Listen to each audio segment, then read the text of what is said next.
5 4 3 2 1 بسم اللہ الرحمن الرحیم۔ سبق نمبر 185، کتاب کا نام ہے قواعد زبان قرآن حصہ دوم، اور ہم بات کر رہے ہیں مرکب امتزاجی یا غیر صوتی کے بارے میں۔ تو مرکب امتزاجی بھی دو حصوں پر مشتمل ہوتا ہے۔ اس کا دوسرا حصہ غیر صوتی ہوتا ہے۔ پہلا حصہ فتحہ پر مبنی ہوتا ہے، دوسرا حصہ غیر منصرف۔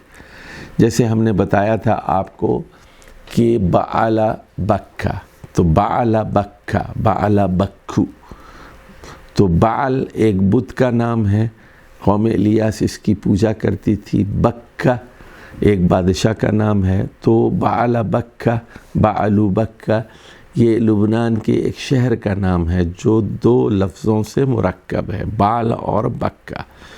تو اس کی حالت کیا ہوتی ہے؟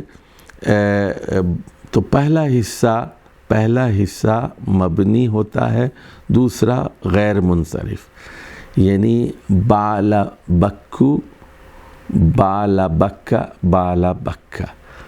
تو بعلا تو وہ جو ہے مبنی ہے، بعلا ہی ہوگا، اور بکو بکا یعنی غیر منصرف کے یہ کا وزن آئے گا۔ تو جیسے آپ کہتے ہیں ابراہیم ساکین بعل بکا، ابراہیم بعل بکا کے ساکن ہیں۔ تو یہاں بعل بکا مجرور ہے، بکا کے زبر سے دھوکہ نہ کھائیے، مجرور ہے۔ لیکن اگر آپ یہ کہیں بعل بکو بلدۃ معروفہ، تو بعل بکو کہیں گے کیونکہ یہ مبتدا ہے، مبتدا مرفوع ہوتا ہے کہ بعل بکا ایک معروف شہر ہے، بلدۃ معروفۃ۔ اسی طرح دیکھیے کہ معدی کرب، معدی کرب، معدی کرب جو ہے یہ قبیلے کا نام ہے۔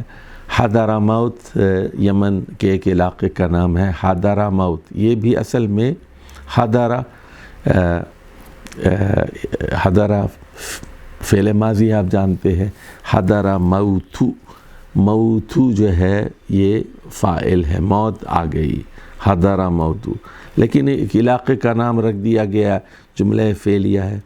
اسی طرح مرکب ناموں میں دیکھیے اردشیرہ، اردشیرہ ایران کے بادشاہ کا نام ہے، یا اسی طرح قاضی خان، تو فتاوی قاضی خان بہت مشہور ہے، ایک آدمی کا نام ہے قاضی خان۔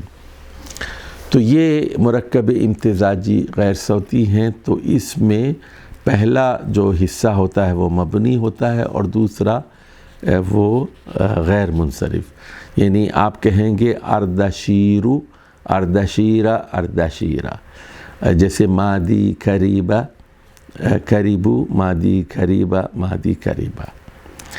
چلیے جی، یہاں اسی طرح قاضی قانو، قاضی قانہ، قاضی خانہ۔ والسلام علیکم ورحمۃ اللہ وبرکاتہ۔